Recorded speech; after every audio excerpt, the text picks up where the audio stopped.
Euh, alors, on va parler de Pessah. Plus exactement, on va parler de la sortie d'Égypte.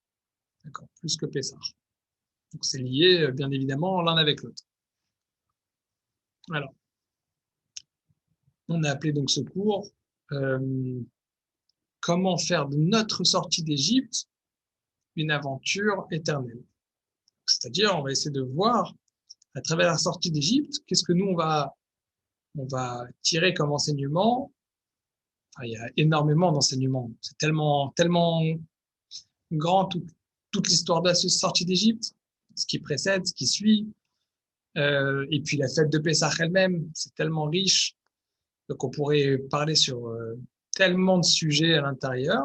On va prendre peut-être quelques points qu'on va essayer d'en tirer des enseignements pour toute la vie, pour la vie au jour le jour, et peut-être donner une nouvelle dimension à la fête de Pessah. Donc on rappelle très rapidement, Yaakov Avinu, Yaakov, notre patriarche, est descendu en Égypte. C'était une haftacha, c'était une promesse que Hachem avait fait à Abraham Avinu, donc au premier de nos trois patriarches, Abraham Avinu. Il a fait une promesse, ta descendance sera étrangère dans un pays qui n'est pas à eux. Et donc c'était cette promesse, c'est qu'ils descendront en Égypte et qui seront étrangers en Égypte avant de sortir d'Égypte et de devenir un peuple, un peuple. Et donc, ça s'est concrétisé avec Yaakov Avinu, qui est descendu en Égypte avec sa famille. Pharaon a asservi le peuple juif. Ça a commencé avec les premiers décrets, et puis après, le peuple entier est devenu un peuple asservi, un peuple d'esclaves. Et un jour, Hachem s'est dévoilé à Moshe Rabbeinu, Akadosh Baruch Hu s'est dévoilé à Moshe Rabbeinu, il a dit, voilà, tu vas parler à Pharaon, tu vas lui dire de faire sortir le peuple juif, mais sache que Pharaon ne t'écoutera pas, et je lui enverrai les 10 plaies, et ensuite, vous sortirez d'Égypte avec de grandes richesses. Alors, il y a plusieurs questions que je me posais pendant des années. Pourquoi Dieu ne pouvait pas créer le peuple juif directement avec Abraham Avinu?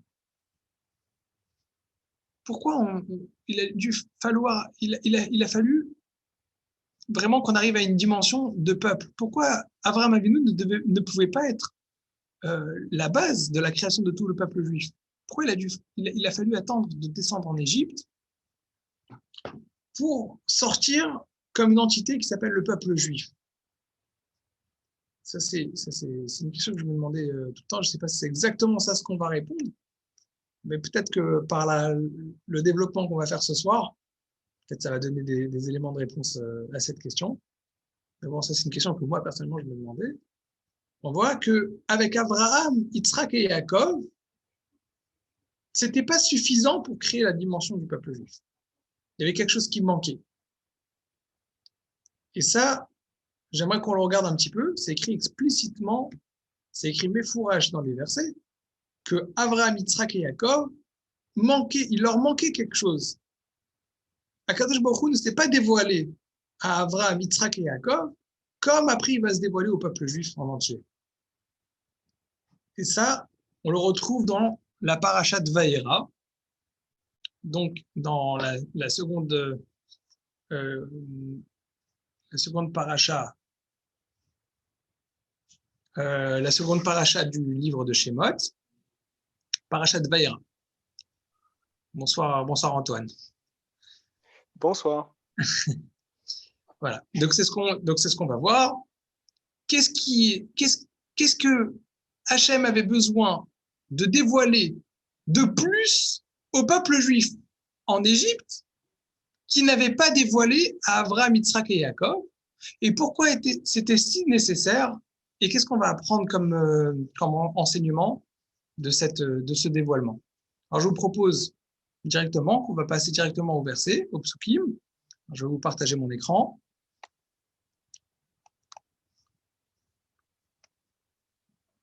Alors, donc on a dit c'est le début de la paracha de Vaïra. Donc paracha de Vaïra, c'est la seconde paracha du livre de Shemot. Donc c'est après que la Torah nous rapporte le fait que le peuple juif est asservi en Égypte, c'est après la première apparition de Hachem à Moshe Rabbeinu. Moshe Rabbeinu est déjà parti voir le peuple juif, est déjà parti voir Pharaon, mais apparemment, ça marche toujours pas. Et Akadosh Baruch Hu va faire une grande leçon à Moshe Rabbeinu, c'est le début de la parashat Vayera. Alors on prend les premiers, donc chapitre 6, Perek Vav, Pasuk Bet, le second verset du chapitre 6, c'est le début de parashat Vayera. Et je vais le lire avec vous. Vayedaber Elohim el Moshe, Elohim a parlé à Moshe, Vayomer Elav, il lui a dit, Ani Hashem. Premier verset très très étonnant. On comprend absolument pas qu'est-ce que c'est que tous ces noms d'Hachem. Bon, c'est Dieu. En français, on dit c'est Dieu. Mais là, on voit que c'est Elohim qui parle à Moshe. Il lui dit, je suis Hachem, avec le nom, le tétragramme, Yudke Vavke. Donc, il lui dit, Elohim parle à Moshe, il lui dit, je suis Hachem, je suis l'Éternel. Ce verset, on ne comprend pas trop. On continue au second verset.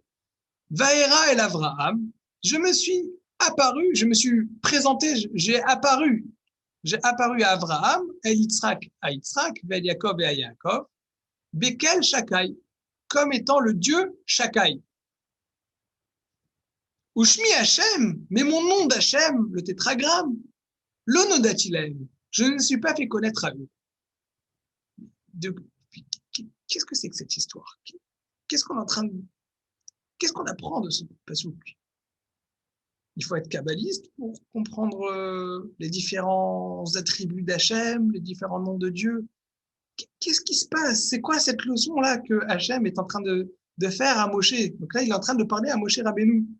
C'est Elohim qui parle à Moshe, donc c'est Elohim, c'est Akadosh Baruch Hu, mais sous le nom de Elohim, qui parle à Moshe Rabbeinu. Il lui dit, je suis Hachem. Mais ça suffit pas. Il dit, je suis apparu, j'ai apparu à Avraham, à Yitzhak et à Yaakov avec le nom de Shakai. Mais mon nom d'Hachem, je ne me suis pas apparu à eux. Alors, j'aimerais bien comprendre quel est l'enjeu de ces deux psukim. On voit qu'il y a trois attributs d'Akadosh Baruch Hu. Il y a trois noms de Dieu. Il y a le nom de Elohim, le nom de Hachem, Yudke Vavke, le tétragramme, et un troisième nom qui est Shakai. Alors, on va prendre la traduction que nous propose Sefaria, la Bible du rabbinat. D'abord, Elohim, donc, il traduit ici par Dieu. Dieu adressa la parole à Moïse en disant, je suis l'Éternel. Donc déjà, c'est pas le même attribut. Et après, Vaïra el Avram el Yitzhak vel Yaakov, j'ai apparu à Abraham, à Isaac et à Jacob comme divinité souveraine. Donc on a le nom l'Éternel, le nom divinité souveraine et Dieu. Je ne sais pas, qu'est-ce que vous en pensez? Pour moi, je prends ces psukim-là. La Torah est tout à fait, c'est la Torah Gdosha. Je comprends que c'est un message très important, mais je comprends rien. Je ne sais pas qu'est-ce que je suis censé comprendre dans ces différents noms d'Hachem. Je ne sais pas si vous avez des informations, si vous comprenez quelque chose. En tout cas, c'est étonnant. De plus, c'est encore plus étonnant. On dirait comme si Akadosh Baruch Hu se présente. On manque de kabbalistes. On manque de kabbalistes, n'est-ce pas? Alors, est-ce qu'on va faire un cours de Kabbale ce soir? Non, je ne crois pas, parce que personnellement, je ne connais pas grand-chose en Kabbalah. Je ne peux pas prétendre connaître de la Kabbalah, mais on va essayer de le travailler, on va dire, au niveau pshat, d'accord? Au niveau sens simple. Comme vous me connaissez, je suis un grand adepte du commentaire Emek Davar, du natif. On va travailler avec le commentaire du Emek Davar, le natif, pour comprendre de quoi il s'agit, et on va voir que c'est quelque chose qui n'est pas si loin de nous, et qu'on peut le comprendre en fait dans le pshat, et c'est ça ce qu'on va travailler un petit peu. Mais avant de travailler ces différents noms d'Hachem, je veux quand même soulever le commentaire de Ibn Ezra. Pardon, c'est de Abravanel, excusez-moi. commentaire de Abravanel. Il dit Vayomer Elokim el Moshe, Vayomer Ela Vani Hashem. On dirait comme si que Hashem se présente pour la première fois au monde en disant sachez que je m'appelle aussi Hashem. J'ai un nom qui s'appelle Hashem, qui s'écrit Yudke Vavke. Qu'est-ce que ça veut dire? Je ne sais pas encore. Mais on dirait comme si c'est la première fois qu'il se présente au monde sous ce nom. Comme on voit d'ailleurs, c'est ce que Akadosh Baruch Hu dit à Moshe Rabbeinu dans le deuxième pasuk, dans le deuxième verset. Vaïra el Avraham el Yitzhak vel Yaakov. J'ai apparu à Avraham, Yitzhak et Yaakov, Bekel Shakai, au nom de Shakai, Ushmi Hashem. Mais ce nom Hashem, justement, que je suis en train de me présenter à Moshe Rabbeinu, le Nodatilahem, je ne me suis pas fait connaître à eux. Donc, Avraham, Yitzhak et Yaakov, a priori, d'après ce verset, ne connaissent pas la tribu d'Hachem comme étant Yudke Vavke, le tétragramme. Abravanel dit c'est sidérant. Vous allez être d'accord avec moi que c'est incroyable. Pourquoi c'est incroyable? Est-ce que dans Bereshit, est-ce que de Bereshit à ce moment-là, est-ce qu'il y a le Yudke Vavke ou... Exactement, c'est ce que dit Abravanel. Merci Dan. C'est exactement ce qu'il dit Abravanel, mais je ne comprends pas. Hachem dit à Moshe Rabbeinu, je me suis jamais apparu, j'ai jamais apparu à Abraham, Yitzhak et Yaakov sous le nom de Hachem.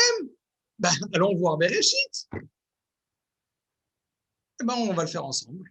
On va aller regarder Bereshit. Je vous ai déjà préparé le pasouk. Il se trouve exactement dans le 15e chapitre du livre de Bereshit, au verset 7.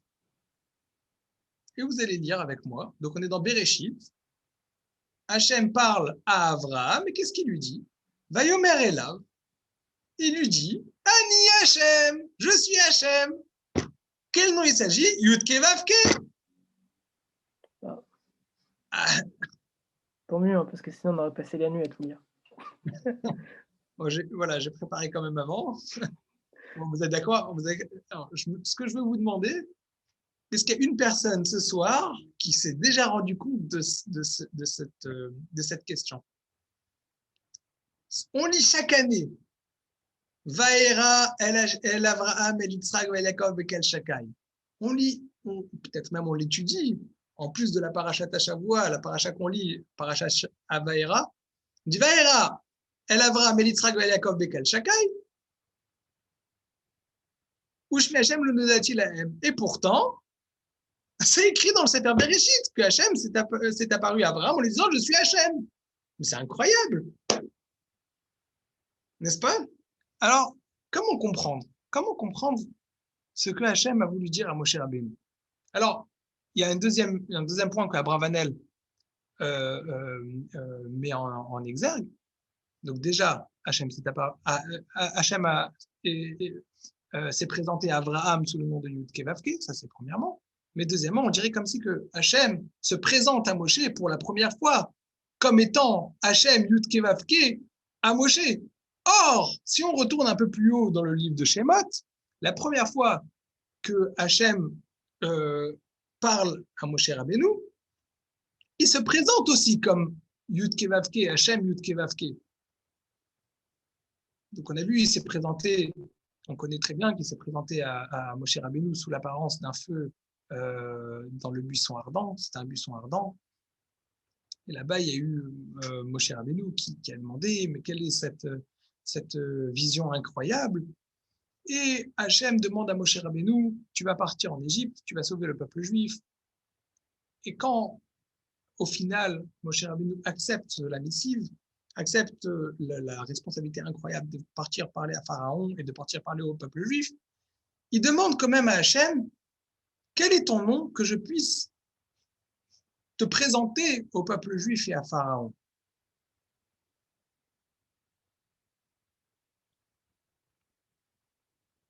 C'est dans le 3e chapitre du livre de Shemot, au verset 13. Vayomer Moshe el Elohim. Moshe a dit à Elohim, donc c'est Akadosh Baruch Hu sous le nom de Elohim, Ine anochi ba al bnei Israël. Bon, voilà, je vais me présenter au peuple juif. Vamarti lahem, je leur dirai, Eloke avotechem, le Dieu de vos ancêtres, Shelachani Alechem, m'a envoyé vers vous. Va Amrouli, le peuple juif va rétorquer à Moshe, Machemo, mais quel est son nom au Dieu de nos ancêtres? Maomar Alehem, qu'est-ce que je vais leur répondre? Qu'est-ce que je vais leur dire? Question légitime. Tu viens au nom de notre Dieu, mais comment s'appelle-t-il? Qu'est-ce qu'il répond Hachem? Omer Elohim el Moshe, Elohim a dit à Moshe, Ayez Asher Ayez. Je serai celui qui saura. Omer, il a dit, Kotomar l'Ibn Israël, ainsi tu diras au peuple juif, Ayez celui qui sera, je serai, Shalachani Elechem, m'a envoyé vers vous. On passe au passou 15. Omer od Elohim el Moshe. Elohim a dit encore à Moshe, Kotomar el Ben Israël, ainsi tu diras au Bnei Israël, aux fils d'Israël, Hachem, Eloké Avotechem, Hachem, sous le nom de Yudke Vavke, le Dieu de vos ancêtres, Eloké Abraham, Eloké Yitzhak, Eloké Yaakov, le Dieu d'Abraham, le Dieu d'Yitzhak, le Dieu de Yaakov, Shalachani Alechem. On ne comprend plus rien. C'est écrit dans le Passouk, Gimel, le 3e verset de Shemot, du chapitre 6, qu'on a vu, que Hachem ne s'est jamais présenté à Yudke Vavke. Or, on voit justement qu'il s'est présenté et à Abraham sous ce nom-là, et à Moshe. Alors, de quoi il s'agit? Alors, c'est très important pour nous cette question. Parce qu'on voit que Hachem est en train de se présenter au peuple juif et à Moshe sous une nouvelle dimension qui ne s'est pas présentée à Abraham, Yitzhak et Yaakov. Et c'est justement ça ce qu'on essaie de faire ressortir. On va essayer de faire ressortir qu'est-ce qu'il y a de si nouveau dans la création du peuple juif à la sortie d'Égypte qui va donner une nouvelle dimension au monde, en fait. Et donc, qui va donner une nouvelle dimension. Et ça, c'est ça ce qui est tellement incroyable qui va sortir de la sortie d'Égypte. Donc, on se demande quelle est cette nouvelle dimension, quelle est cette apparition nouvelle qu'Hachem se fait au peuple juif, sachant que ce qu'il prétend être nouveau, on voit qu'il a déjà fait cette apparition-là à Abraham et à Moshe. Ça, c'est notre question.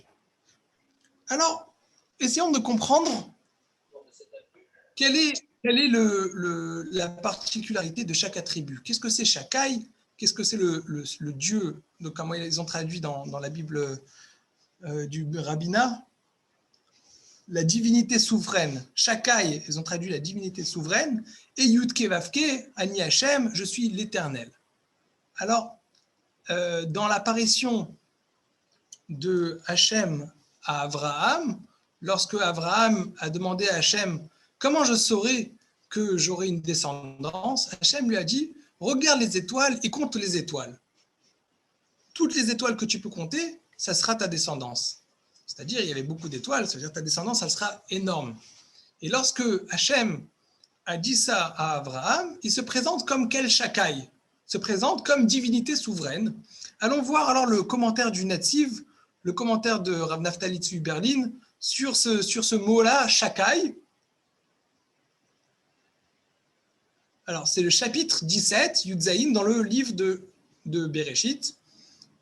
Vaï Avram ben Tishim Shana Vetesha Shanim. Avram avait 99 ans. Veillera Hachem el Avram. Hachem s'est apparu à Avram. Vayomer Elav, il lui a dit Ani kel Shakai. Je suis la divinité suprême. Italech lefanai, marche devant moi, veillez tamim et sois simple. Alors on voit que là il utilise le nom de Kel Shakai. Alors ce nom de Kel Shakai, on va voir qu'est-ce qu'il dit le natif, le Emek Davar. Ani Kel Shakai. Donc Rav Naftali Tzvi Berlin explique Shemash Mao, qu'est-ce que ça veut dire Ani Kel Shakai, Shakai, le nom de Dieu Shakai. Shemash Mao, Bechol Makom, qu'est-ce que ça veut dire dans tout endroit où on utilise ce terme de Kel Shakai? Qu'est-ce que ça veut dire? Shakai, ça veut dire chez. Alors, on va partager Dai. Pour ne pas dire le nom, on n'a pas le droit de dire le nom pour rien. Donc, chez Amarti, Léolami, Dai. Shakai, Shin, Dalet et après Yud, ça fait, il y a le mot Dai. Et Shin, ça veut dire que, Dai. Dai, ça veut dire ça suffit. Qu'est-ce que ça veut dire? Chez Amarti, Léolami, Dai. J'ai dit à mon monde, ça suffit. Ça veut dire le terme, le nom d'Akadosh Baruch Hu, l'attribut de Shakai, ça veut dire qu'Akadosh Baruch Hu a arrêté, a mis fin au processus de la création du monde. Akadosh Baruch Hu a créé le monde et à un moment donné, il a dit ça suffit. Alors qu'est-ce que ça veut dire? Qu'est-ce que ça veut dire qu'Akadosh Baruch Hu a dit ça suffit? En quoi c'est un nom incroyable d'Akadosh Baruch Hu qu'Akadosh Baruch Hu a pu dire au monde ça suffit? Ça c'est un des deux attributs. Et on a le deuxième nom de Akadosh Baruch Hu qui est dans le Pasuk, dans Vaera, c'est Yudke Vavke. Alors ça, on va aller voir le commentaire du natif, Rav Naftali Tzvi Berlin, sur Vaera. Des Vayomer Elav, donc on a dit Vayomer Elav, Ani Hashem. Dans le premier Pasuk de la paracha de Vaera, des Vayomer Elav, Ani Hashem. Il lui a dit, je suis Hashem, avec le nom Yudke Vavke. Qu'est-ce que c'est Ani Hashem? Explique le natif, le Rav Naftali Tzvi Berlin. Ame ave akol b'ashgacha pratit. Ame ave, que par moi, par mon existence, j'exprime l'existence, c'est-à-dire Akadosh Baruch Hu, par l'existence d'Akadosh Baruch Hu, il y a une providence sur chaque personne, sur chaque chose, sur chaque personne. C'est-à-dire qu'Akadosh Baruch Hu a un rôle.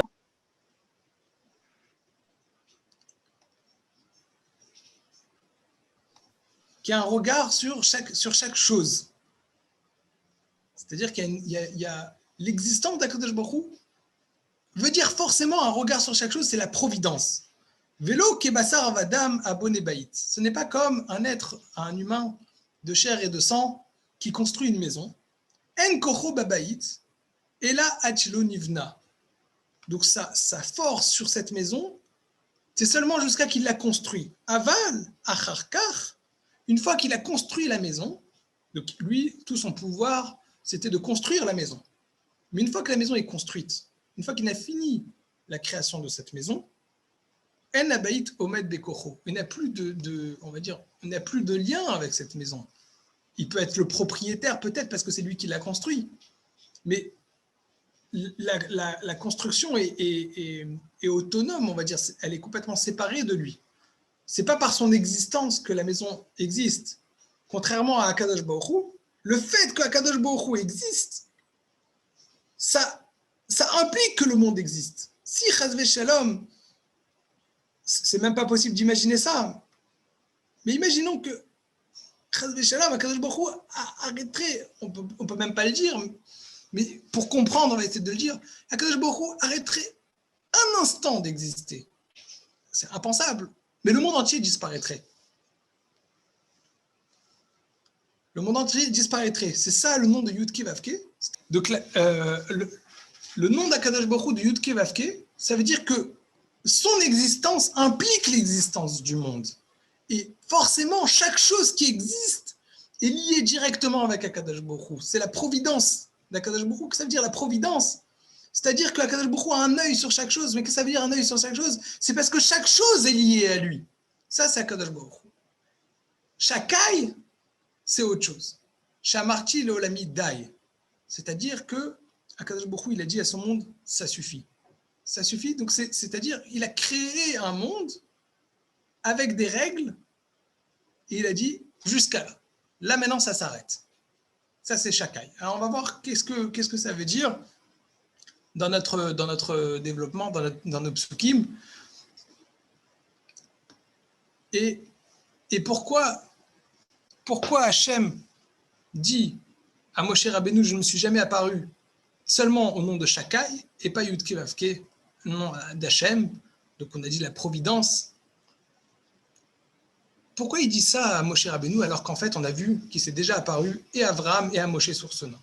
Alors pour ça, le natif propose de revenir en arrière et de voir pourquoi Hachem en fait a dit tout ça à Moshe Rabbeinu. Quel est le cadre? Quelle est la situation avant ça? Donc je vous propose de reprendre un petit peu les versets. Alors on va les prendre ici, on va reprendre les versets dans Parashat Shemot, à la fin de Parashat Shemot. Donc on a dit, Moshe Rabbeinu a accepté de partir parler à Pharaon et de partir parler au Béné Israël. Et pourtant, il arrive devant Pharaon, il dit à Pharaon, il dit à Paro, laisse partir le peuple juif. Pharaon dit, je ne sais pas c'est qui ce Dieu. Alors Moshe Rabbeinu, on connaît, il a pris son bâton, il l'a jeté devant Pharaon, ça s'est transformé en serpent. Il dit, ah, c'est pas un problème. Tu fais des miracles, tu fais de la sorcellerie. Moi, j'ai plein de sorciers ici qui savent faire la même chose. Il a demandé à tous ces sorciers, allez-y, jetez vos bâtons. Moshe Rabbeinu, lorsque tous les serpents se sont retransformés en bâtons, le bâton de Moshe Rabbeinu a avalé tous les bâtons des magiciens de Pharaon. Et il a dit, mais c'est n'importe quoi, en réalité, tout ce que tu veux, toi Moshe, c'est faire que ton peuple va arrêter de travailler, va arrêter, ils sont juste des paresseux, ils ne veulent pas travailler. Si c'est comme ça, je vais aggraver leur situation, et tout ce qu'ils vont travailler maintenant, ils vont devoir le faire dans des conditions pires, c'est qu'on ne va même pas leur donner le matériau, ils vont devoir aller chercher le matériau tout seul pour faire les briques, pour fabriquer les briques, et là, tout le peuple juif ne comprend pas. Moshe Rabbeinu vient, il dit, je vais vous sauver. Sachez qu'on va sortir de Mitzraïm, on va partir en Israël, je vais vous sauver.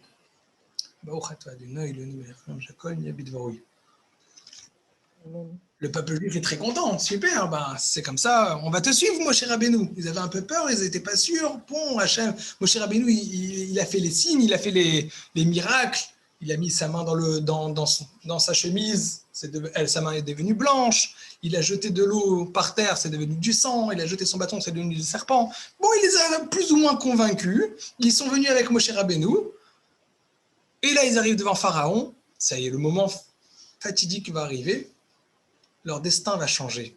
Ils vont voir Pharaon, et là, Pharaon est censé accepter. Il doit y avoir un miracle. Et pourtant, Pharaon dit, non, ce que vous voulez, c'est en fait, vous êtes des paresseux, vous voulez arrêter de travailler. Si c'est comme ça, vous allez travailler encore pire. Et là, les Bénis Israël sont dépités. Déjà comme ça, leur situation était terrible, puisqu'ils ont crié, Zakou el Hachem, ils ont hurlé à Hachem, sauve-nous. Hachem leur envoie Moshe Rabbeinu. Moshe Rabbeinu vient pour les sauver. Et qu'est-ce qui se passe? Leur situation empire. Et là, Moshe Rabbeinu, il ne comprend pas. Et c'est ça les versets qu'on va reprendre. Il se tourne vers Hachem. Donc, chapitre 5.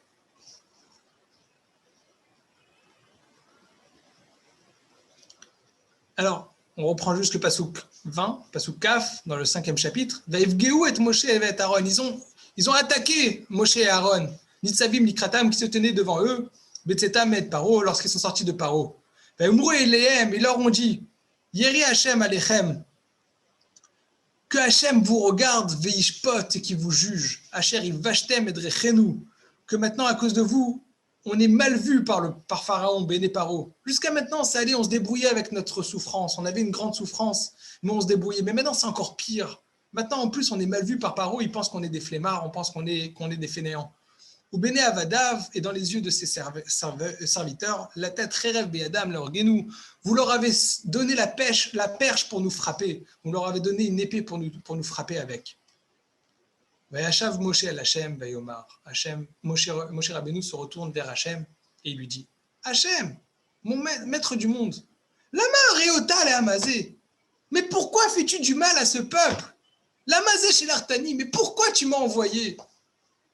Ils souffraient, tu m'as envoyé pour les sauver, et ça ne marche pas. Au lieu de pas seulement tu les as pas sauvés, mais Asbati el Paro, jusqu'à maintenant, depuis que je suis venu devant Paro, les Daber Bishmecha, pour parler en ton nom, et Rale Hamazé, il n'est arrivé que des malheurs au peuple juif. Vatzel o itzalta, et Amecha, et tu n'as pas sauvé le peuple juif. Moshe Rabbeinu ne comprend pas.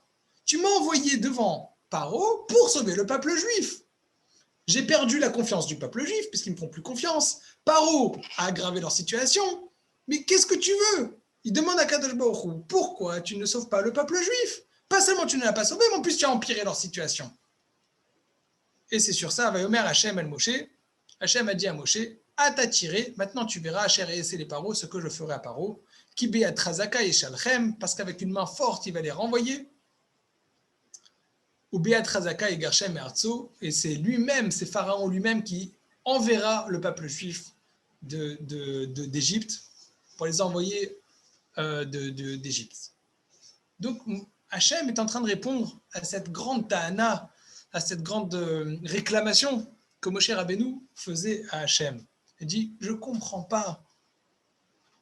Moshe Rabbeinu, il y a quelque chose qui manque. Quelque chose qui manque, il lui manque des éléments pour comprendre. Et la vérité, on ne peut pas se comparer à Moshe Rabbeinu, chas v'shalom, mais bien évidemment, on peut imaginer que toute personne qui aurait cette missive, alors, bon, on peut peut-être se demander, mais quoi, Moshe Rabbeinu, il n'avait pas la foi dans Akadosh Baruch Hu, il n'avait pas la crainte d'Akadosh Baruch Hu, il ne savait pas que Akadosh Baruch Hu faisait les choses bien.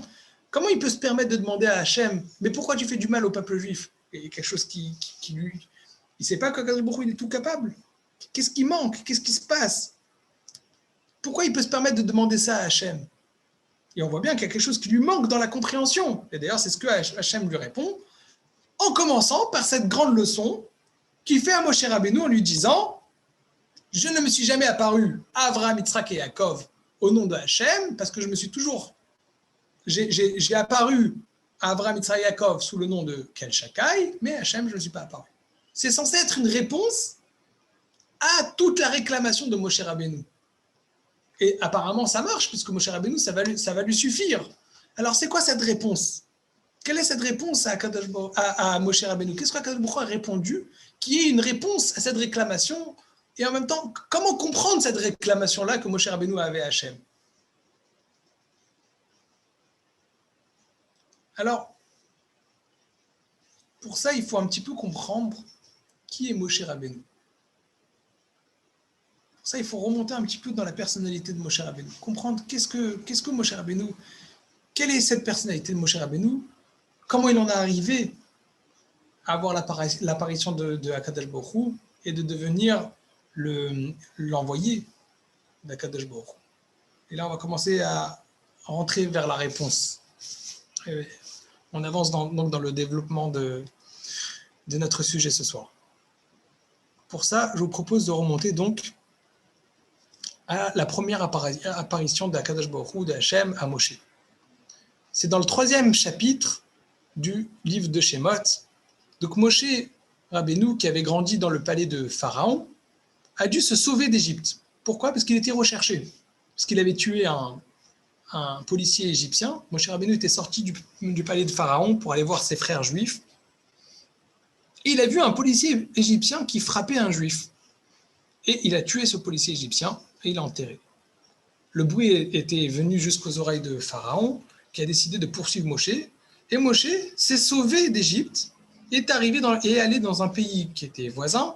C'était le pays de Midian, où là-bas il a été recueilli par celui qui sera son beau-père, par Yitro. Il s'est marié avec la fille de Yitro et il est resté là-bas.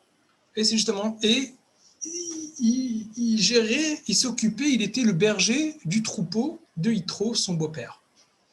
Et c'est ça le premier verset du 3e chapitre, où Moshe aya roé etson Yitro chotno kohen Midian. Moshe était le berger du troupeau de Yitro, son beau-père, Kohen Midian, qui était le grand prêtre de la ville de Midian. Vainag et Tatson achar amidbar. Il a conduit le troupeau après le désert, dans le désert reculé, on pourrait traduire ça. Vayavo el ara Elokim Choreva, il est venu à la montagne de Dieu qui se trouve à Chorev. Verset d'après, Vayera malach Hashem elav, l'ange d'Hachem lui est apparu, Bela Batesh, dans une grande flamme, Mitor Hasne, à l'intérieur d'un buisson. Vayar, il a vu, donc c'est Moshe qui voit, Vine Hasne Boer Baesh, le buisson brûle par le feu, Ve'asne enenu uchal, et le sne, le buisson, n'est pas consumé. Donc c'est-à-dire que ça brûle et pourtant ça ne consume pas le sne.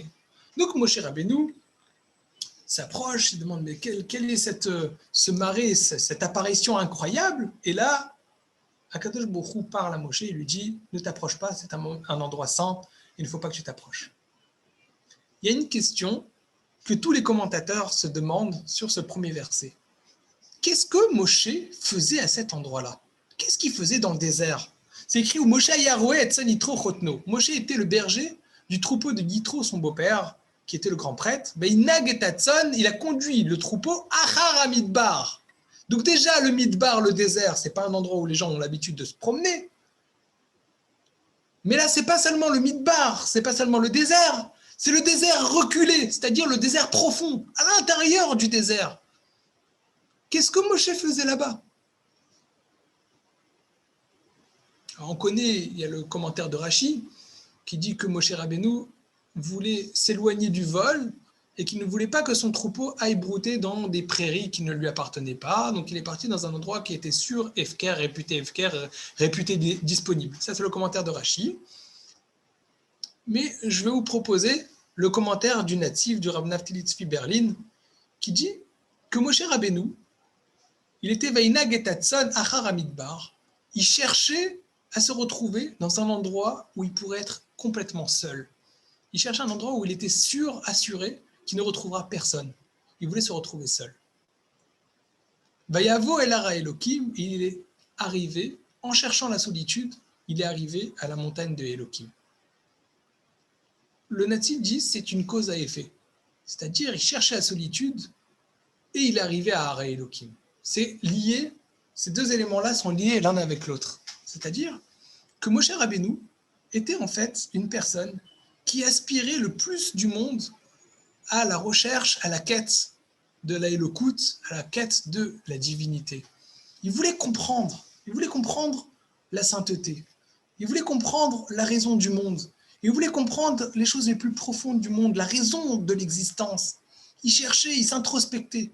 Et il savait que pour y arriver, il faut qu'il s'introspecte, qu'il réfléchisse et qu'il médite dans un endroit où personne ne va le déranger. Il était berger du troupeau de Yitro. Il ne voulait pas retrouver un autre berger. Il voulait rester seul pendant un long moment, seul pour réfléchir, pour s'introspecter, pour méditer. Il était dans une quête. Et le natif explique, il était choker achar elokut. Il approfondissait la question de qu'est-ce que c'est que la divinité, qu'est-ce que c'est que le Dieu.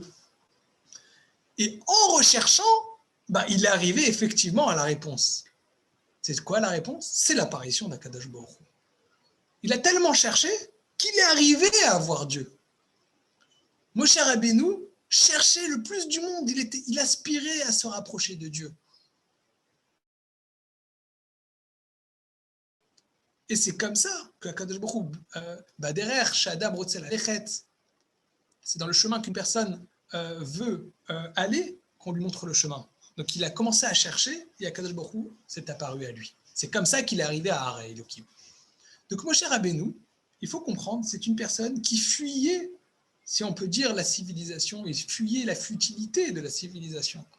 Il fuyait les choses, on va dire, les choses futiles. Il voulait se retrouver dans le désert. Le désert, je ne sais pas s'il y a quelqu'un qui a déjà été dans le désert. Moi, quand j'étais en Eretz Israël, je me promenais là-bas avec ma femme et mes enfants, avec mon beau-père. On partait là-bas se promener dans le désert. C'est spécial. Pendant des heures, vous marchez, il n'y a rien. Il n'y a pas de végétation. Il n'y a pas d'habitation. Il n'y a plus rien. C'est un endroit qui est même presque hostile. C'est un endroit où il n'y a rien. On reste que seul face à ce qu'on a dans la tête. Il n'y a pas de grande construction. On n'est pas dans la civilisation. Et Moshe Rabbeinu, il fuyait la civilisation. Lui, ce qui lui importait, c'était je veux connaître Dieu. Je veux me rapprocher d'Akadosh Baruch Hu. C'était ça ce qui était important pour lui. Et en s'approchant d'Akadosh Baruch Hu, il a eu l'apparition effectivement d'Akadosh Baruch Hu. Et c'est comme ça qu'Hachem a décidé de l'envoyer voir ses frères et dit, toi tu as cherché Akadosh Baruch Hu, toi tu as cherché à te rapprocher d'Akadosh Baruch Hu, maintenant va le faire connaître à tes frères. Retourne en Égypte, va te dévoiler, va dire qu'Akadosh Baruch Hu il est avec nous, va divulguer l'apparition d'Akadosh Baruch Hu. Et c'est comme ça qu'il va sortir le peuple juif, qui va les amener jusqu'à Matan Torah, justement à cet endroit, au don de la Torah, justement à cet endroit qui s'appelle Chorev. Alors, pourquoi c'est important de connaître ça? Parce que ça va nous donner un éclairage sur la réclamation que Moshe Rabbeinu a fait à Hachem. Il a dit, je ne comprends pas. On reprend le verset qu'on a vu avant. Il dit, je ne comprends pas. Tu m'as demandé de partir voir Pharaon et les bénis Israël, les enfants d'Israël, pour les sauver d'Égypte. Akadosh Baruch Hu, tu es au-dessus de la réalité. C'est toi qui décides de la réalité. Il y a deux attributs d'Akadosh Baruch Hu. Il y a deux attributs de Dieu. Il y a l'attribut de Shakai. Shakai, d'après ce qu'explique le Nativ, Shakai, Shamarti Leolami Dai, que Hachem il a dit au monde, ça suffit.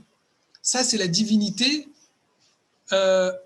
absolue. En quoi c'est absolu? C'est-à-dire que c'est Hachem, il a créé des règles dans le monde. C'est ce qu'on appelle les Chukot Ateva. C'est les règles de la nature. Quelque part, c'est la création du monde. Quelque part, c'est un petit peu extérieur à Kadosh Baruch Hu, si on peut dire comme ça, Kivyachol. C'est-à-dire, c'est extérieur, il a mis des règles dans le monde, comment le monde il est régi. C'est Shechet Yimei Maaseh Bereshit, c'est les 6 jours de la création du monde. Hachem a créé les règles du monde. Mais quelque part, avec cette expression d'Akadosh Baruch Hu, avec cet attribut d'Akadosh Baruch Hu, Akadosh Baruch Hu respecte les règles du monde. Il ne les chamboule pas, il ne les change pas. Quand Akadosh Baruch Hu s'exprime avec Shakai, il montre comment le monde fonctionne. Mais Yudke Vavke, l'expression de Yudke Vavke, c'est quand Hachem dit je suis au-dessus de ces règles. Parce que chaque instant, chaque moment est lié à Akadosh Baruch Hu.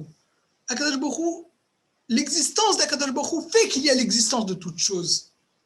Et donc, c'est au-dessus des règles, parce que chaque instant est un monde en soi. Chaque instant, c'est une existence en soi. C'est l'existence d'Akadosh Baruch Hu qui est Aya, Ové, Veillé. Il était, il est et il sera. C'est l'éternel. C'est la traduction qu'on dit en français, c'est éternel.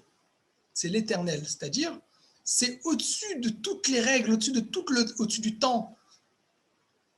Et en fait, cette connaissance-là de Yudke Vavke, de Hachem, qui est au-dessus des règles, qui fait des miracles, qui ne se plie pas forcément aux règles du monde, ça, Avraham Avinu connaissait. Parce que Hachem s'est déjà présenté à Avraham Avinu sous ce point-là.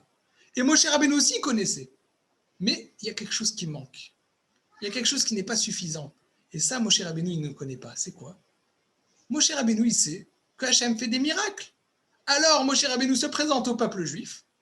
Moshe Rabbeinu se présente à Pharaon, et il lui dit, Hachem va vous délivrer. Hachem va sortir le peuple juif d'Égypte. Pour lui, Moshe Rabbeinu, Hachem, c'est-à-dire Yudke Vavke, qui fait des miracles au-dessus des règles de la nature. Donc, pour lui, pour Moshe Rabbeinu, Paro n'a plus de quoi dire, même que c'est un roi, même qu'il y a des règles du monde qui fait qu'un roi, c'est le maître de son pays, Hachem est au-dessus de ça. Et donc, Hachem doit sortir le peuple juif tout de suite. Et là, il ne comprend pas. Je suis venu voir Pharaon, je suis venu voir le peuple juif, j'ai dit que tu vas les sauver. Mais tu ne les as pas sauvés. Qu'est-ce que ça veut dire? Toi, Hachem, qui a toutes les forces dans tes mains, qui est au-dessus des règles de la nature, la nature veut qu'un roi, c'est le maître de son pays. Mais toi, tu es au-dessus de ça, Kadosh Baruch Hu. Donc, si tu es au-dessus de ça, tu aurais dû les sortir tout de suite avec plein de miracles. Pourquoi ça n'a pas marché?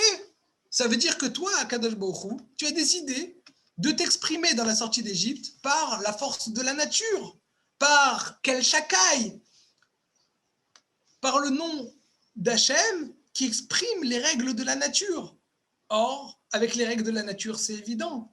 Il y a un peuple qui est esclave, il y a un roi qui est maître de son pays. C'est évident que si je vais aller le voir, moi, Moshe Rabbeinu, Pharaon ne va pas m'écouter. Pharaon ne va pas m'écouter. C'est l'ordre de la nature. C'est impossible que Pharaon va écouter, si ce n'est qu'avec un miracle. Alors, il ne comprend pas. Moshe Rabbeinu ne comprend pas. Il va voir Akadosh Baruch Hu. Il dit, tu as différentes façons de travailler avec le monde. Tu as différentes expressions de ton nom. Il y a l'expression de quel Shakai, c'est-à-dire que tu es le maître du monde en cela, que tu fais tourner le monde avec les règles de la nature. Et il y a ton expression de Yudke Vavke, de Hachem, qui est au-dessus de ces règles-là. Mais pourquoi tu m'as envoyé et tu as laissé l'expression comme étant quel Shakai? C'est évident que ça ne va pas marcher. Il ne peut y avoir que pire pour le peuple juif. Et il ne comprend pas. Pourquoi tu n'as pas exprimé ton expression de ton nom en faisant des miracles? C'est ça ce que Moshe Rabbeinu réclamait à Hachem. Et effectivement, il connaissait le nom de Yudke Vavke. Mais Hachem lui a répondu, non, il y a quelque chose que tu ne connais pas. C'est que à l'intérieur des lois de la nature, j'exprime aussi la providence. À l'intérieur de la loi de la nature, je fais des choses que pour toi, ça paraît les lois de la nature, mais ce n'est pas les lois de la nature. Alors on va se demander pourquoi. Alors on va reprendre le pasouk. Alors. D'abord Elohim el Moshe. Elohim a dit à Moshe, Vayomer Elav, il a dit, Ani Hachem, ne t'en fais pas, Moshe Rabbeinu. Tu penses que je ne me suis pas exprimé sous le nom de Yudke Vavke? Tu te trompes, Moshe. Ce que j'ai fait là maintenant que Paro n'a pas écouté, ne vous a pas écouté, il a empiré la situation au peuple juif. Ce n'est pas dans les lois de la nature, ce n'est pas sous l'expression d'Akadosh Baruch Hu qui s'appelle Kel Shakai. Non, c'est avec le nom de Ani Hachem, la providence, qui est Mehavé Akol, qui fait exister chaque instant.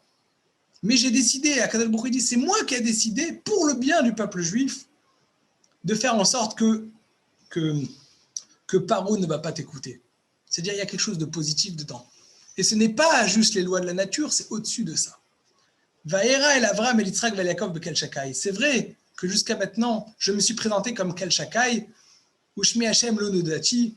Je ne me suis pas exprimé, c'est-à-dire à l'intérieur des lois de la nature, dans une face cachée, exprimer aussi des miracles. C'est-à-dire le fait que Paro ne va pas t'écouter, c'est un miracle. Pourquoi ?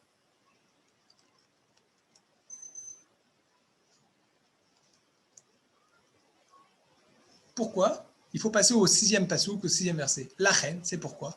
Et mort l'ivné Israël, parle au peuple juif, aux enfants d'Israël. Ani Hachem, c'est moi Hachem, sous le nom de Yudke Vavke.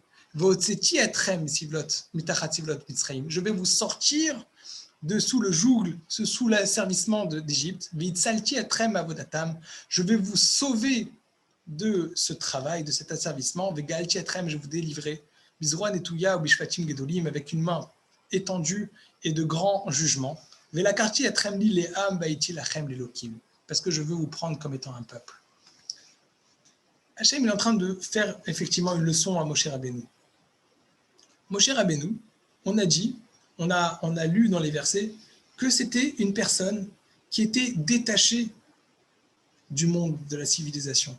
Lui, il était très proche d'Akadosh Baruch Hu. Pour lui, il était tellement proche d'Akadosh Baruch Hu que toute sa vie n'est que miracle. Il était proche de la divinité, proche d'Akadosh Baruch Hu, c'est-à-dire qu'il ne voyait pas l'expression d'Akadosh Baruch Hu dans une vie de tous les jours. D'ailleurs, dans le commentaire du Nativ, tout au long du Sefer Bamidbar, du livre de Bamidbar, il explique que c'est pour cette raison-là que Moshe Rabbeinu va être puni à la fin et qu'il ne va pas rentrer en Eretz Israël, il va rester dans le désert. Pourquoi ? Parce que Moshe Rabbeinu n'a pas réussi à comprendre qu'il faut aussi réussir à travailler à Kadosh Baruch Hu à l'intérieur de la civilisation. C'est pour ça qu'il ne pourra pas rentrer en Eretz Israël, en terre d'Israël, il restera dans le désert. Il restera dans le désert, c'est-à-dire proche de Akadosh Baruch Hu, ce qu'il appelle le natif les Ma'ala Minateva, au-dessus des lois de la nature. Et ça, il a du mal à comprendre, Moshe Rabbeinu. Il dit, je ne comprends pas. Soit tu fais des miracles, soit tu ne fais pas des miracles.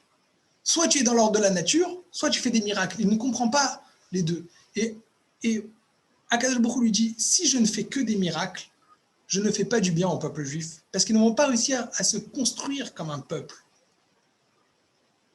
Et là, on va commencer à répondre à notre question. Comment faire pour que notre sortie d'Égypte, ça soit une aventure éternelle?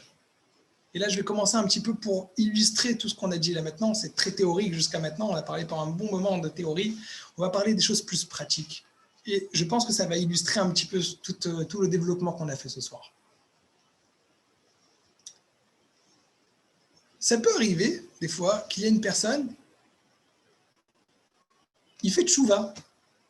Il y a des personnes qui ne connaissaient pas la religion, ils découvrent leur judéité, ils découvrent leur attachement au judaïsme, et puis tout d'un coup, ils ont découvert la lumière. Je ne sais pas si vous avez vu le film Blues Brothers. Je ne sais pas si... You see the light! You see the light! Tu as vu la lumière! Tu es ébloui! La religion, maintenant, je suis ébloui, tout est clair. Dieu m'a parlé. Dieu m'a parlé. Je suis ébloui. Tout est clair. Mais ça c'est bien. Ça, c'est bien. Ça, on va dire, les Havdil, je parle un petit peu comme ça, mais il faut comprendre, il faut mettre les choses à leur valeur. Bien évidemment, les Havdil, avec Moshe Rabbeinu. Moshe Rabbeinu était très, très proche de Dieu. Pour lui, les choses étaient très claires. Dieu est tout puissant. Dieu n'est que miracle. Et pour ça, pour commencer à sortir les bénis Israël d'Égypte, il fallait une personne qui est, on va dire, complètement miracle, qui est une personne qui ne comprend que les miracles. Pour lui, toute la civilisation n'a pas de raison d'être. Tout est dirigé par Akadosh Baruch Hu. Il est presque à la limite, il ne supporte pas peut-être la vie normale, la routine, ça lui est insupportable. Lui, il va partir dans le désert.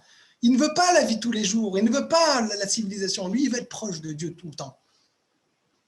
Et pour sortir les bénis Israël d'Égypte, sortir les bénis Israël de leur empiètrement à l'intérieur d'Égypte, il fallait une personne qui leur montre l'éblouissement, les lumières dans les yeux, les étincelles qui sortent des yeux quand on parle d'Akadosh Baruch Hu. Parler avec tellement d'entrain, qu'est-ce que c'est qu'Akadosh Baruch Hu? Ça pour pouvoir chauffer, pour pouvoir enthousiasmer, pour pouvoir motiver les gens à sortir. Mais ce n'est pas suffisant. Hachem, il est en train de dire à Moshe Rabbeinu, on ne peut pas sortir les bénis Israël qu'avec des miracles. Ce n'est pas possible. Il faut aussi faire un travail. Il faut faire aussi un travail de monter des étapes. On ne peut pas sortir du tout d'un coup, un peuple esclave, on va les sortir avec des miracles. Non.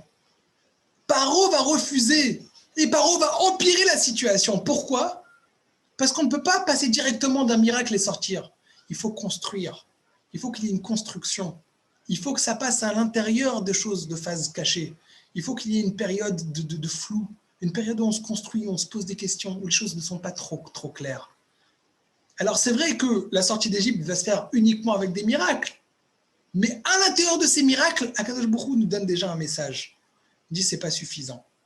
Et d'ailleurs, quand ils vont rentrer en Eretz Israël, c'est Yoshua qui va faire rentrer en Eretz Israël. Parce que Moshe Rabbeinu, c'était la personne qu'il fallait. C'était le prophète d'une grande sidkout, d'une grande sagesse, d'une grande sainteté, mais qui était là pour montrer, on va dire, l'enthousiasme et les miracles et les choses incroyables. Mais après, il va falloir rentrer ça dans quelque chose de plus ordinaire, de quelque chose dans une phase où les miracles ils sont cachés. Et ça, c'est Yoshua qui va faire ça en rentrant en Eretz Israël. Quand ils sont sortis d'Égypte, effectivement, il y a eu des miracles. Et d'ailleurs, le natif dit, c'est pour ça qu'à Pessah, on boit 4 coupes de vin, qui correspondent aux 4 versets, ce qu'on vient de lire. Votseti etrem, je vous ai sorti. Vitsalti etrem, je vous ai sauvé. Vegalti etrem, et je vous ai délivré. Velakarti etrem, et je vous ai pris. C'est les 4 langages de Géoula, les 4 langages de délivrance. Et on boit un verre de vin. Qu'est-ce qui fait le verre de vin? Quand on boit un verre de vin, très rapidement, on change d'état. On boit du vin, on était sobre, et puis tout d'un coup, on a la tête qui tourne et on commence à être gai, on commence à changer. C'est très rapide le changement. C'est pareil ce qui s'est passé en Égypte.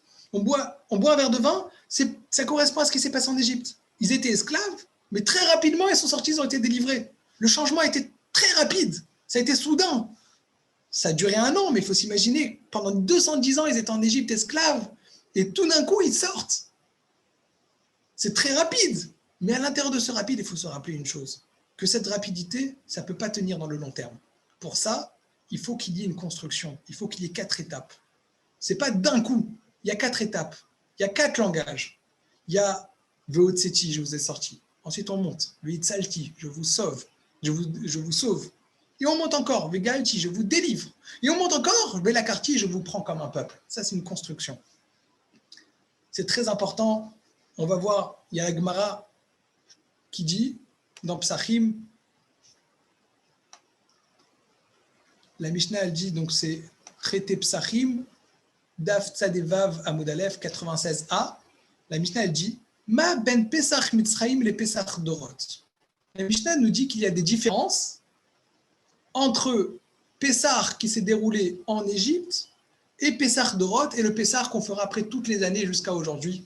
Il y a une différence entre tous les Pessah et le Pessah qui s'est passé en Égypte. C'est des différences qui sont de halakha, c'est-à-dire des choses qui étaient différentes. Comme par exemple, en Égypte, ils devaient prendre le Korban Pessah, l'agneau pascal, ils ont dû le prendre plusieurs jours en avance et l'attacher au lit. Ça, c'est quelque chose qui était particulier en Égypte et qu'on n'a pas dû faire ça toutes les années après, quand on a amené l'agneau pascal, le Korban Pessah.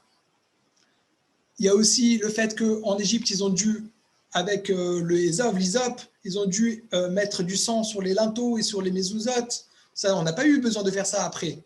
Et aussi, une des choses qui est très importante, et sur ça, on va terminer et expliquer tout notre développement, c'est qu'en Égypte, il fallait le manger bechipazon, avec empressement, comme si on devait se sauver vite, rapidement.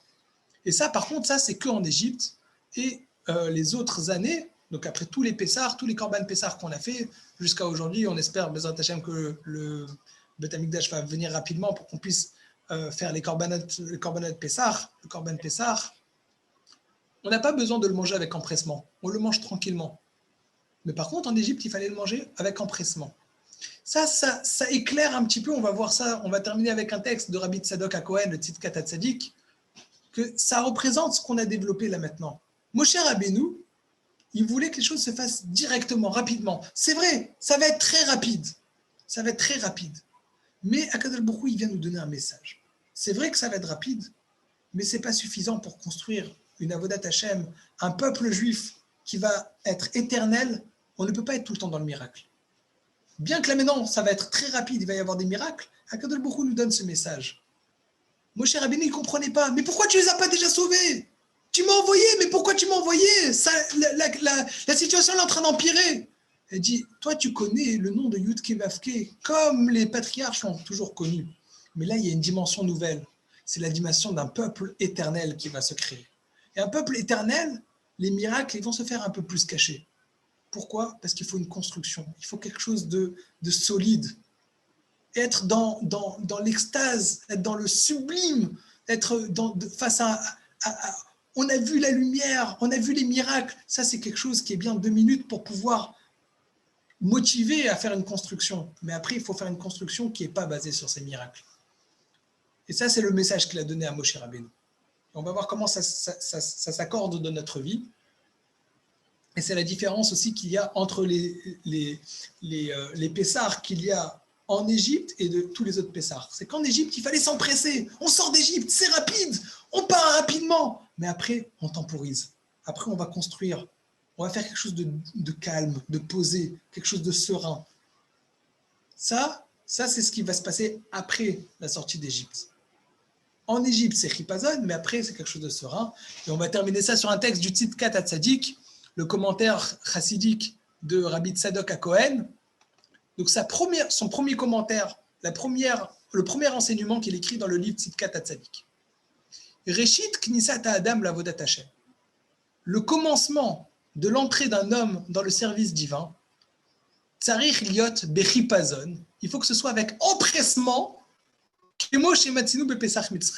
exactement comme on l'a trouvé dans le Pessah qui a été fait en Égypte, où ils ont dû, Shayan et Echal Bechipazon, ils ont dû manger le Korban Pessah, le sacrifice pascal, ils ont dû le manger Bechipazon avec empressement. Il fallait le manger rapidement, comme si on doit vite sortir.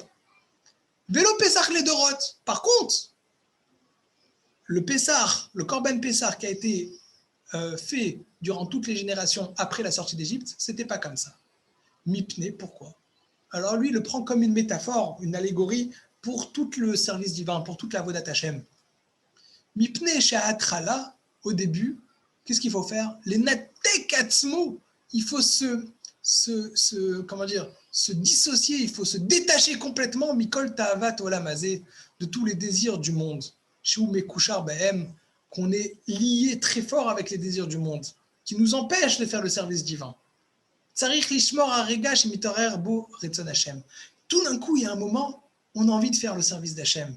Quelqu'un qui fait Teshuvah, ou même quelqu'un qui veut se rapprocher de Akadosh Baruch Hu, il a un élan. Cet élan-là, il faut l'attraper, et avec empressement, il faut rentrer dans le service divin. Il ne faut pas se poser de questions.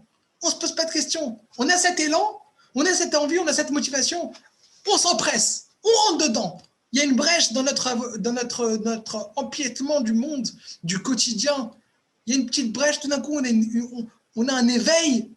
Là, il faut l'attraper et pas se poser de questions. Il faut s'engouffrer dans cette faille. Par contre, Velarpose à l'autorega, il faut s'empresser dans ce moment-là. Par contre, les me'er la tset me'em ou la yuchal ve'acharkar, mais après qu'on est rentré dedans, shuv yelech bemetinut. Il faut temporiser. Il faut y aller doucement. Il faut être matoun. Il faut calmer les choses. Ou les hâtes et doucement faire une construction qui est d'une Pessach Dorot, comme ce qui s'est passé après la sortie d'Égypte, c'est les Pessach les Dorot. Alors, on va reprendre donc les différents éléments. On s'est demandé qu'est-ce que c'est que ce que Hachem a dit à Moshe Rabbeinu. Je ne me suis jamais apparu, je me suis jamais dévoilé. Je me suis jamais dévoilé à Avraham, Yitzhak et Yaakov sous le nom de Yud-Keh Vav-Keh. Non, c'est pas qu'il s'est jamais dévoilé sous le nom de Yud-Keh Vav-Keh. Il s'est dévoilé sous le nom de Yud-Keh Vav-Keh, sous le nom de la providence, mais pas en tant que dévoilement miraculeux, mais caché. C'était que des miracles dévoilés, des choses sublimes, des choses qui sortent de l'ordre des règles de la nature, de l'ordre du normal, du standard. Ça, c'est nécessaire, ces miracles-là, pour commencer un chemin, pour allumer la flamme.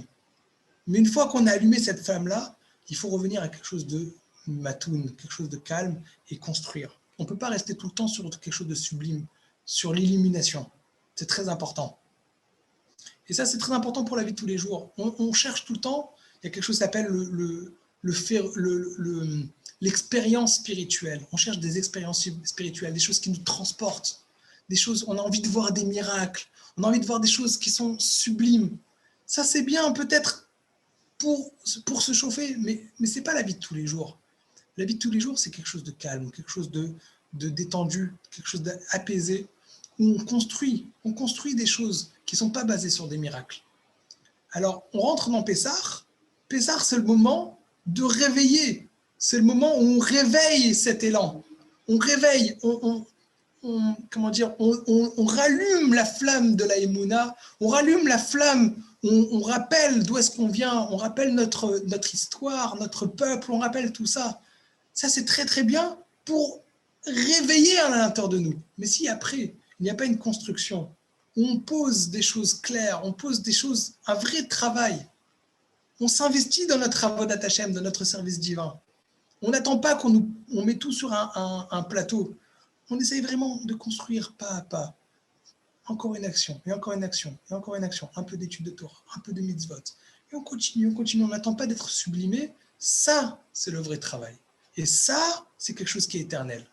C'est quelque chose aussi qui est transmissible. Après, on peut transmettre à nos enfants des petites choses. On ne peut pas rester tout le temps sur du rêve, sur quelque chose de sublime. On transmet des petits actes, et encore des petits actes. On construit tous les jours, sans chercher à faire quelque chose d'incroyable et de sublime. Ça, c'est le vrai travail. À Pessah, on rappelle les fondements. On rappelle les fondements de la Emouna. On rappelle les fondements. On rapporte les miracles. Mais ça, c'est juste pour réveiller cet élan. Voilà. Hachem, je souhaite à tout le monde que ce Pessah, ce soit un Pessah de grand réveil, où vraiment on allume à l'intérieur, on fasse une petite faille, une petite brèche dans notre Égypte à nous du quotidien. Notre quotidien, des fois, c'est l'Égypte, on ne comprend pas qu'on est asservi par notre quotidien. On fait une petite faille, une petite brèche, on se rapproche d'Akadosh Baruch Hu, on met tout notre élan et toute notre aspiration vers Akadosh Baruch Hu. Vraiment, c'est le moment peut-être de faire du sublime. Le soir de Seder de Pessah, on raconte tous les miracles. Plus on peut raconter de miracles, mieux c'est. V'kol hamarbe lesaper b'tziat Mitzrayim arezeh meshubach. Toute personne qui peut en rajouter encore, c'est encore mieux. Mais derrière, il faut savoir que c'est juste une étincelle qu'on ouvre à l'intérieur de nous pour faire briller à l'intérieur de nos yeux cet amour d'Akadosh Baruch Hu, cette aspiration d'Akadosh Baruch Hu. Mais derrière, il faut faire un vrai travail de métinout. Et ça, c'est au quotidien, tous les jours. Voilà, Bezrat Hashem, Pessah Kachar Vesameach. Si vous avez des questions, si vous avez des remarques, on peut en discuter avec grand plaisir.